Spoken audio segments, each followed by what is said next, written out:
দাদরা, মোরা যে মানুষ হমু এর এমন হয় কোনো জায়গায় কোনো কিতাবে কোনো খাতা কর্মে কোনো জায়গায় কিছু লেখা নাই এর লেগে।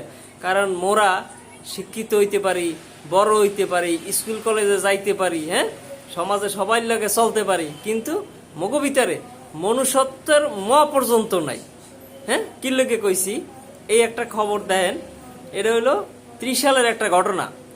একটা খামারের একটা গরুর জিব্বা কাটিয়া এইয়া বালতির ভিতরে ফালাই রেখে গেছে, এবং ওই গরুটা ছিল একটা গর্ভবতী গরু আর কি।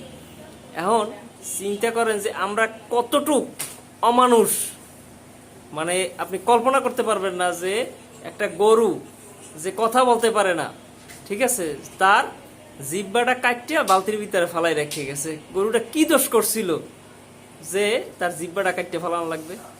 তাইলে আমরা আমরা কতটা অমানুষ, তাইলে এবার একটু চিন্তা করে দেখেন যে আমাদের ভিতরে কি বাস করে। হ্যাঁ, গরুটার অবস্থাটা কি চিন্তা করে দেন। তার চোখের পানি ফালানো ছাড়া আর কিছু করার আছে? কিছু করার নেই। কাউরে কিছু বলতেও পারতেছে না, কাউরে মারতে পারতেছে না, কাউরে ধরতে পারতেছে না। ওর কষ্টে ভিতরটা শেষ হয়ে যাইতেছে। আসলে আমরা, ঠিক আছে, মানুষ হইতে পারি, হ্যাঁ, আমরা লেখাপড়া করতে পারি, উচ্চশিক্ষিত হইতে পারি, সমাজে সবার সাথে চলতে পারি, কিন্তু আমাদের ভিতরে মনুষ্যত্ব নাই।